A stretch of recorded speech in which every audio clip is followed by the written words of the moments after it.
Assalamualaikum warahmatullahi wabarakatuh. Selamat pagi adik-adik.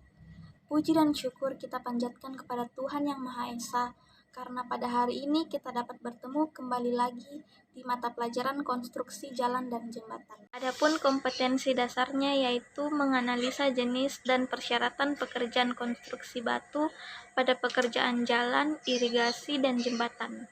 Indikator pencapaian kompetensi yaitu mengidentifikasi jenis dan persyaratan pekerjaan konstruksi pada pekerjaan jalan, irigasi, dan jembatan. Yang kedua, menggolongkan jenis-jenis pekerjaan konstruksi pada pekerjaan jalan, irigasi, dan jembatan. Tujuan pembelajarannya yaitu peserta didik mampu mengidentifikasi jenis dan persyaratan pekerjaan konstruksi pada pekerjaan jalan, irigasi, dan jembatan melalui penjelasan guru, media, dan sebagainya dengan baik dan benar. Tujuan pembelajaran kedua yaitu peserta didik mampu menggolongkan jenis-jenis pekerjaan konstruksi pada pekerjaan jalan, irigasi, dan jembatan melalui penjelasan guru, media, dan sebagainya dengan baik dan benar. Sebelum kita masuk ke materi, saya mengingatkan kepada adik-adik jangan lupa absen pada grup WA yang telah disediakan dengan format nomor absen kalian dan nama kalian. Hari ini kita akan membahas mengenai jenis dan persyaratan pekerjaan konstruksi pada pekerjaan irigasi, jalan, dan jembatan. Yang pertama kita akan membahas mengenai jalan. Konstruksi jalan tersebut memiliki karakteristik yang berbeda sehingga dalam aplikasinya pun berbeda. Adapun yang diaplikasikan khusus untuk jalan utama, namun ada juga yang diterapkan pada jalan-jalan setapak pemukiman warga. Masing-masing jenis jalan memiliki kelebihan dan kelemahannya. Hal ini bisa menjadi pertimbangan Anda pada saat membeli rumah. Adapun jenis-jenis konstruksi jalan yaitu yang pertama jalan beton. Konstruksi pada jalan beton biasanya disebut dengan pekerasan kaku, di mana komposisinya terdiri dari plat atau slab, beton semen sebagai lapis pondasi, dan lapis pondasi bawah di atas tanah dasar. Plat beton biasanya disebut sebagai lapis pondasi karena dimungkinkan masih adanya lapisan aspal beton di atasnya yang berfungsi sebagai lapisan permukaan. Konstruksi jalan beton ini tergolong kuat, sebab memiliki modulus elastis yang tinggi. Dalam ilmu teknik sipil, modulus elastis merupakan angka yang digunakan untuk mengukur objek atau ketahanan bahan untuk mengalami deformasi estasi ketika gaya diterapkan pada benda itu.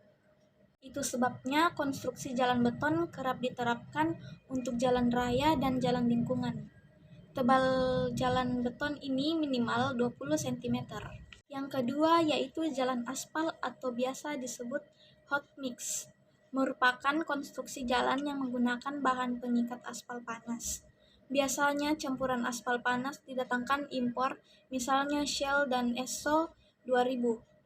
Cairan aspal ini sedikit mahal, menghabiskan biaya 60% dari total hot mix. Jenis ketiga yaitu jalan paving block. Konstruksi jalan menggunakan paving block ini disebut dengan blok beton, terbuat dari campuran pasir dan semen, lalu ditambahkan dengan atau tidak campuran lain seperti abu bata dan lainnya. Berdasarkan acuan pembuatan paving block ini memiliki komposisi bahan bangunan yang terbuat dari campuran semen Portland atau bahan perekat lain.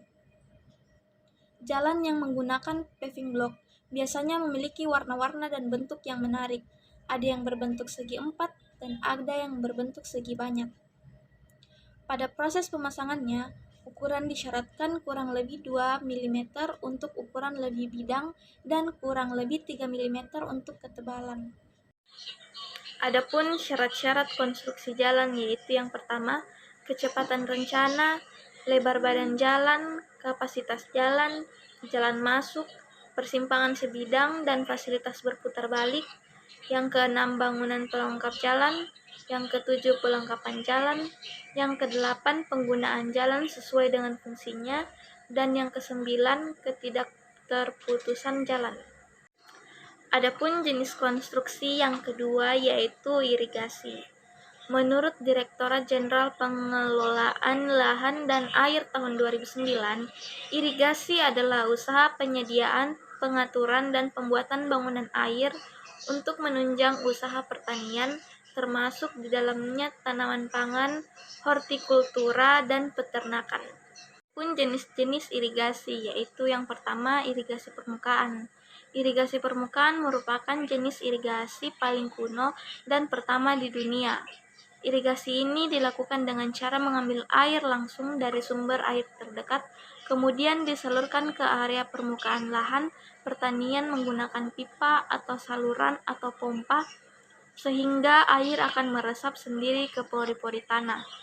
Sistem irigasi ini masih banyak dijumpai di sebagian masyarakat Indonesia karena teknisnya yang praktis. Yang kedua yaitu irigasi bawah permukaan. Irigasi bawah permukaan adalah irigasi yang dilakukan dengan cara meresapkan air ke dalam tanah di bawah zona perakaran tanaman melalui sistem saluran terbuka maupun dengan pipa bawah tanah. Pada sistem ini, air dialirkan di bawah permukaan melalui saluran-saluran yang ada di sisi-sisi petak sawah. Adanya air ini mengakibatkan muka air tanah pada petak sawah naik.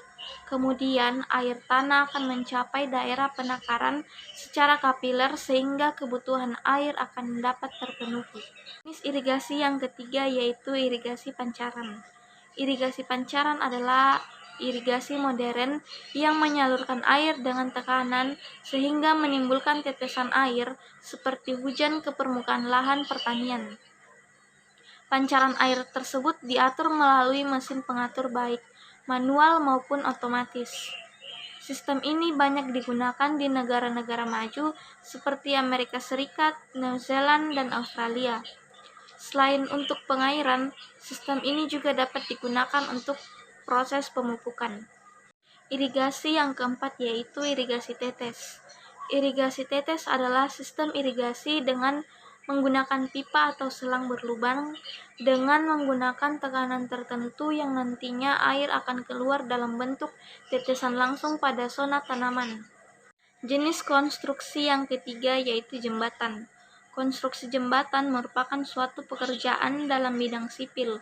Kegiatan ini dapat terrealisasikan apabila memenuhi kebutuhan seperti struktur pada tujuan pembangunan jembatan serta fungsi dari konstruksi itu sendiri. Dalam pembuatan jembatan tentu diperlukan adanya pondasi yang kuat. Hal ini bertujuan untuk dapat menahan keseluruhan beban yang terdapat pada jembatan ke dasar tanah. Jenis konstruksi jembatan yang pertama yaitu jembatan balok atau beam bridge atau lebih dikenal dengan jembatan girder, yang merupakan desain yang sangat sederhana dalam sebuah konstruksi jembatan. Pada umumnya, jembatan ini bentuknya horizontal tegak lurus dalam tiang vertikal yang berfungsi sebagai tiang pancangnya untuk memperkuat. Seringkali tiang pancang dibuat dari material baja atau beton yang ditancap ke dalam dasar tanah. Konstruksi beam bridge sering digunakan untuk menghubungkan dua arah dataran yang mempunyai jarak tidak terlalu jauh, seperti dataran yang dipisah oleh sungai atau muara. Konstruksi jembatan yang kedua itu jembatan truss. Jenis konstruksi jembatan yang lebih kokoh sebab menggunakan kerangka truss yang bentuknya triangular. Meskipun tak menancap ke tanah, akan tetapi jembatan menjadi lebih kaku karena adanya bentuk segitiga yang menghubungkan tiang satu dengan tiang lainnya. Selain itu, adanya garis-garis diagonal pada tiang jembatan memiliki fungsi untuk mentransfer beban menuju area yang lebih luas, sehingga beban tidak berkumpul pada satu titik. Konstruksi jembatan yang ketiga yaitu jembatan lengkung atau arch bridge. Arch memiliki arti sebuah lengkungan, di mana sebuah jembatan yang dibuat dengan bentuk melengkung seperti busur panah. Meskipun secara konstruksi, jenis konstruksi jembatan satu ini lebih menghemat material. Akan tetapi secara ketahanan, jembatan lengkung ini mempunyai desain yang lebih kuat dibandingkan dengan beam bridge ataupun truss bridge. Jenis konstruksi jembatan yang ketiga itu jembatan kabel tinggal, merupakan suatu jembatan yang memakai kabel sebagai material satuan pemikul beban yang terdapat pada lantai. Dalam konstruksi jembatan satu ini, langsung ditumpu oleh tower yang terdapat pada sisi jembatan. Selain itu, jembatan ini mempunyai titik pusat yang relatif lebih rendah posisinya, sehingga konstruksi jembatan ini sangat baik untuk digunakan pada kawasan dengan ancaman rawan gempa. Lalu digunakan sebagai ragam panjang bentang 200 hingga 700 meter. Adapun syarat konstruksi jembatan yaitu yang pertama, kekuatan dan kekakuan struktur, yang kedua, stabilitas struktur, yang ketiga, kelayakan struktur, yang keempat, keawetan, yang kelima, kemudahan pembuatan, yang keenam, ekonomis, dan yang ketujuh, bentuk dan estetika. Baik, sekian materi pada hari ini. Jika ada materi yang tidak dimengerti atau sulit dipahami, atau ada hal yang ingin ditanyakan, silakan bertanya pada grup yang telah disediakan di WhatsApp. Dan jangan lupa pelajari materi pada hari ini. Minggu depan saya akan menanyakan kembali tentang materi hari ini. Selamat pagi dan terima kasih.